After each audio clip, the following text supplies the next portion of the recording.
ब्रह्मा विष्णु सदाशिवा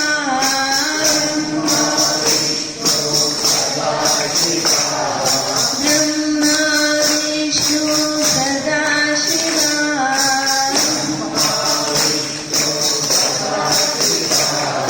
हर हर हर हर हर हर हर हर महादेवा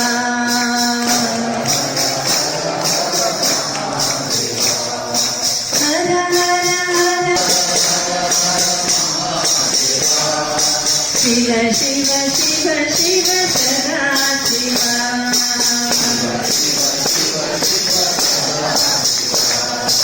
शिव शिव शिव शिव सदा शिवा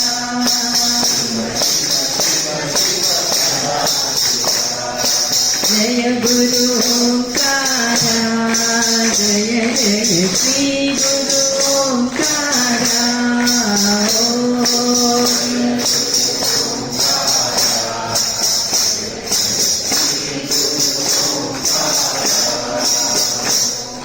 श्री गुरु ओंकारा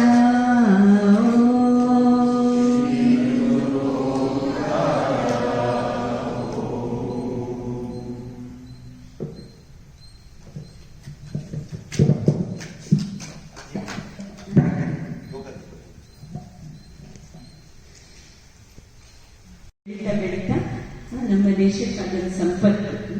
ಸೊ ನಿಮ್ಮನ್ನೆಲ್ಲ ಹೀಗೆ ನೋಡ್ಲಿಕ್ಕೆ ಸಂತೋಷ ಆಗ್ತಾ ಇದೆ. ಹಾಗೆ ನಡೀತಾ ಇರಲಿ ನಮ್ಮ ಸಂಸ್ಕೃತಿಯಲ್ಲಿ ಈ ಯೋಗ ಪ್ರಾಣಾಯಾಮ ಎಲ್ಲನೂ ನಮ್ಮದೇ ಸಂಸ್ಕೃತಿಯಲ್ಲ. ಹಾಗೆ ಉಡುಪು ಅದರನ್ನು ನಮ್ದು ಹೆಮ್ಮೆ ಇಟ್ಕೊಳ್ಬೇಕು. ಈಗ ಕಡಿಮೆ ನೋಡ್ತಾ ಇದ್ದೆ ಅದನ್ನ ಆಗ್ಲಿಕ್ಕೆ ಇರಬಾರ್ದು.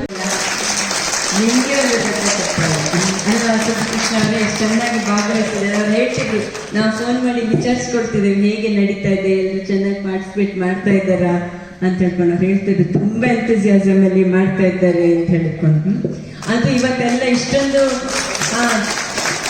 ಚೆನ್ನಾಗಿ ಟ್ರೆಡಿಷನಲ್ ಆಗಿ ಡ್ರೆಸ್ ಮಾಡ್ಕೊಂಡು ಬಂದಿದ್ದೀರಾ. ಅದನ್ನ ನೋಡೋದಕ್ಕೆ ಇನ್ನೂ ಮಾಡ್ಕೊಂಡಿದ್ರೆ ಇಷ್ಟು ಯಾವಾಗಲೂ ಮನಸ್ಸು ಸಂತೋಷವಾಗಿರುತ್ತೆ. ಮನಸ್ಸು ಯಾವುದೊಂದು ಕಾರ್ಯದಲ್ಲಿ ತೊಡಗಿದ್ರೆ ಉತ್ಸಾಹ ಹುಮ್ಮಸ್ಸು ಎಲ್ಲ ಹೆಚ್ಚಾಗಿರುತ್ತೆ.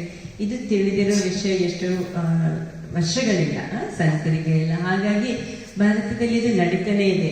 ಇವಾಗ ಸ್ವಲ್ಪ ಕಡಿಮೆ ಆಗ್ತಾ ಇದೆ. ಅದನ್ನು ನಾವು ಮತ್ತೆ ಪುನಶ್ಚೇತರಿಸಬೇಕು. ಅದಕ್ಕೆ ಯೋಗ ಮಾಡಿದರೆ ಶಾರೀರಿಕ ಏನು ಆರೋಗ್ಯ ಇಟ್ಕೊಳ್ಳುತ್ತೆ. ಹಾಗೆ ಪ್ರಾಣಾಯಾಮ ಸುದರ್ಶನ ಕ್ರಿಯೆ ಮಾಡೋದ್ರಿಂದ ಮನಸ್ಸಿನ ಆರೋಗ್ಯ ಕೂಡ ಚೆನ್ನಾಗಿ ಇಟ್ಕೊಳ್ಳೋದಕ್ಕೆ ಸಾಧ್ಯವಾಗುತ್ತೆ. ಹಾಗಾಗಿ ನಾವು ಹೇಗೆ ನಿತ್ಯ ಸ್ನಾನ ಮಾಡ್ಕೊಳ್ತೇವೆ, ಹಲ್ಲು ಹಚ್ಕೊಳ್ತೇವೆ, ಹಾಗೆ ಅದು ಡೆಂಟಲ್ ಹೈಜೀನ್ ಅಂತೇವೆ, ಹಲ್ಲುಜ್ಜೋದು ಅದೆಲ್ಲ ಅದು ಒಂದು ನಿಯಮ ನಮ್ಮಲ್ಲಲ್ವಾ. ಅದು ಮಾಡಿದ್ರಷ್ಟೇ ಆರೋಗ್ಯವನ್ನು ನಾವು ರಕ್ಷಿಸ್ಬೋದು. ಹಾಗೆ ಮನಸ್ಸಿನ ಆರೋಗ್ಯ ರಕ್ಷಿಸೋದಕ್ಕೆ ನಿತ್ಯ ಒಂದು ಅರ್ಧ ಗಂಟೆ ಇದು ಪ್ರಾಣಾಯಾಮ ಮಾಡೋದು, ಸುದರ್ಶನ ಕ್ರಿಯೆ ಮಾಡೋದು.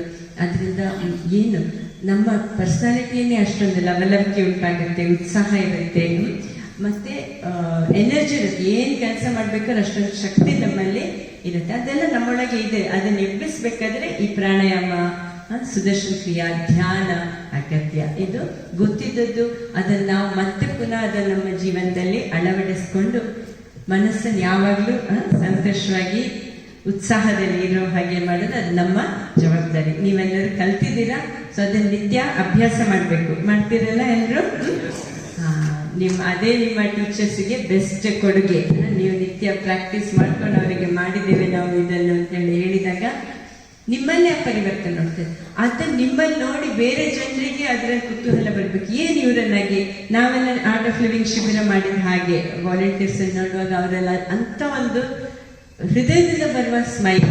ಇದೇನು ಈ ನಗೆ, ನಮ್ಗೆ ಇಷ್ಟೊಂದು ಉತ್ಸಾಹ ಇದೆ ಇವರಲ್ಲಿ, ಇಂಥ ಒಂದು ನಗೆ ಹೃದಯದಿಂದ ಬರ್ತದೆ, ಏನಿದರ ರಹಸ್ಯ ತಿಳ್ಕೊಳ್ಬೇಕು ಅಂತ ನಾವು ಹೀಗೆ ಶಿಬಿರಕ್ಕೆ ಹೋಗಿ 30 ವರ್ಷಗಳ ಹಿಂದೆ ಶಿಬಿರಕ್ಕೆ ಹೋಗಿ ಇದನ್ನೆಲ್ಲ ಸುದರ್ಶನ ಕ್ರಿಯೆಯನ್ನು ಕಲಿತು ಅಂದಿನಿಂದ ಜೀವನ ಹೀಗೆ ನಿತ್ಯ ಉತ್ಸವನೇ. ಗುರುದೇವ್ ಹಾಗೆ ಆಶೀರ್ವಾದ ಮಾಡಿದರೆ ಈ ಎಲ್ಲ ಸೇವೆ ಚಟುವಟಿಕೆ ಸೇವೆ ಎಲ್ಲ ಮಾಡೋದ್ರಿಂದ ನಮ್ಗೂ ಏನು ಮನಸ್ಸು ಯಾವಾಗಲೂ ಒಂದು ಉತ್ಸಾಹದಲ್ಲಿ ಬೇರೆಯವರಿಗೆ ಏನು ಮಾಡ್ಬೋದು ಅಂತ ಹೇಳಿದಾಗ ನಮ್ಮಲ್ಲಿ ಒಂದು ಉತ್ಸಾಹ ಇರುತ್ತೆ. ಸೊ ಸೇವೆನೂ ಇದರದ್ದು ಭಾಗ ಮಾಡಬೇಕು ನೀವೆಲ್ಲ. ಈ ಮಿನಿಮಮ್ ಸೇವೆ ಅಂತಂದ್ರೆ ಬೇರೆಯವರಿಗೆ ಇಂಥದ್ದೊಂದು ಶಿಬಿರ ಇದೆ, ಹೀಗೊಂದು ಸ್ವಲ್ಪ ಹೊತ್ತು ಉಸಿರು ನಮ್ಮದೇ ಉಸಿರು ಅಲ್ವಾ, ಅದನ್ನೊಂದು ಸ್ವಲ್ಪ ನಾವು ಬಳಸ್ಕೊಂಡು ಹೇಗೆ ಮನಸ್ಸನ್ನು ಇಷ್ಟೊಂದು ಸಂತೋಷವಾಗಿ ಇಟ್ಕೊಳ್ಬೋದು, ಇಷ್ಟೊಂದು ಸ್ಫೂರ್ತಿಯಾಗಿ ಇಟ್ಕೊಳ್ಬೋದು, ಅದನ್ನು ಬೇರೆಯವರಿಗೆ ತಿಳಿಸಿ ಅವರು ಇಂಥ ಶಿಬಿರ ಮಾಡೋದಕ್ಕೆ ನಾವು ಅದಕ್ಕೆ ಸತ್ಸಂಗ ಅಂತದ್ದು. ಒಳ್ಳೆಯವರ ಸಂಘದಲ್ಲಿ ಇದ್ದಾಗ ನಮ್ಮಲ್ಲೂ ಆ ಪಾಸಿಟಿವಿಟಿ ಎಲ್ಲ ಹೆಚ್ಚಾಗುತ್ತೆ. ಅದೇ ಸತ್ಸಂಗ, ಒಳ್ಳೆಯವರ ಸಂಘ. ಹಾಗೆ ಬೇರೆಯವರು ಕೂಡ ಈ ದಾರಿಗೆ ತಗೊಂಡು ಬರೋದು, ಹಾಗೆ ಅವರಲ್ಲಿ ಅವರ ಜೀವನದಲ್ಲೂ ಈ ಒಳ್ಳೆಯ ಪರಿವರ್ತನೆ ಉಂಟಾಗುವ ಹಾಗೆ ಅದಕ್ಕೆ ನಾವು ಕಾರಣರಾಗಬೇಕು ಅಲ್ವಾ. ಹಾಗೆ ಇವರೆಲ್ಲರೂ ಅದಕ್ಕೆ ಸಹಕಾರ ಮಾಡಿದರೆ, ಎಲ್ಲ ಗಣ್ಯರು ಸಹಕಾರ ಮಾಡಿ ಇವತ್ತು ಇಷ್ಟೊಂದು 106 ಜನರಿಗೆ ಇದರಲ್ಲಿ ಲಭ್ಯ ಉಂಟಾಗಿದೆ. ಇನ್ನೂ ಜಾಸ್ತಿ ಜನರಿಗೆ ಸಿಗೋದು ಹಾಗೆ. ನಿತ್ಯ ನಾವೊಂದು ಅರ್ಧ ಗಂಟೆ ಮೀಸಲಿಟ್ಟು ಮಾಡಿದರೆ ಸಾಕು, ಇಡೀ ದಿನದ 23 ಗಂಟೆ ಮನಸ್ಸು ಯಾವಾಗಲೂ ಗುರುಪಿನಿಂದ, ಉತ್ಸಾಹದಿಂದ, ಹುಮ್ಮಸ್ಸಿನಿಂದ, ಸಂತೋಷದಿಂದ ಇಡಲು ಸಾಧ್ಯ ಆಗುತ್ತೆ. ಅದು ನಮ್ಮ ಕೈಯಲ್ಲಿ ಇದೆ. ದಿನ ಅಭ್ಯಾಸ ಮಾಡಿದರೆ ಜೀವನವೇ ಉತ್ಸವ ಆಗುತ್ತೆ. ಅದು ಗುರುಗಳ ಎಲ್ಲರಿಗೂ ಅದರದ್ದು ಆಶೀರ್ವಾದ. ಸೊ ಧನ್ಯವಾದಗಳು. ಯಾವುದೇ ಜಾತಿ ಮತ ಭೇದವಿಲ್ಲದೆ ಸರ್ವರೂ ಸಮಾನರು. ಈ ಒಂದು ಯೋಗ ಮನುಷ್ಯನ ಆರೋಗ್ಯಕ್ಕೆ ಬಹಳ ಉಪಯುಕ್ತವಾದಂತಹ ಒಂದು ಶಿಬಿರ. ಈ ಶಿಬಿರಕ್ಕೆ ಅತಿ ಹೆಚ್ಚು ಬೆಂಬಲ ಕೊಟ್ಟಂತಹ ಲಯನ್ಸ್ ಕ್ಲಬ್ನ ಅಧ್ಯಕ್ಷರು ಹಾಗೂ ಪದಾಧಿಕಾರಿಗಳಿಗೆ, ನಮ್ಮ ಕಾಲೇಜಿನ ಅಧ್ಯಕ್ಷರಾದಂತಹ ಆರ್.ಟಿ. ದೇವೇಗೌಡರು ಮತ್ತು ಖಜಾಂಚಿಗಳಾದ ಪಾರ್ಶ್ವನಾಥ್ ಅವರಿಗೆ, ಈ ಒಂದು ಶಿಬಿರದಲ್ಲಿ ಪಾಲ್ಗೊಂಡು ಆರೋಗ್ಯದ ಸದುಪಯೋಗ ಪಡೆದುಕೊಂಡಂತ ಪ್ರತಿಯೊಬ್ಬರಿಗೂ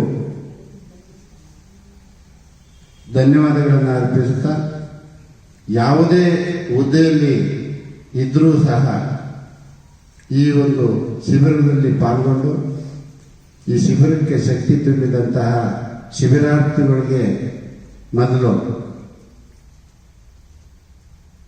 ನಮ್ಮ ನಮಸ್ಕಾರಗಳನ್ನು ತಿಳಿಸ್ತಾ, ಇಂತಹ ಶಿಬಿರಗಳು ನಮ್ಮ ಕರ್ನಾಟಕದಿಂದ ಭಾರತಾದ್ಯಂತ ಹಾಗೂ ವಿಶ್ವಾದ್ಯಂತ ನಡೆದು ಯಶಸ್ವಿಯಾದ ಒಂದು ಆರೋಗ್ಯದ ಮುನ್ನೋಟವನ್ನು ಪರಿಚಯಿಸಿದಂತಹ ರವಿಶಂಕರ್ ಗುರೂಜಿ ಅವರಿಗೆ ನಮ್ಮ ಧನ್ಯತಾ ಮಾತುಗಳನ್ನು ಹೇಳುತ್ತಾ, ಇಂಥ ಶಿಬಿರಗಳು ಇಡೀ ಜಿಲ್ಲೆಯಾದ್ಯಂತ ನಡೆಯಲಿ.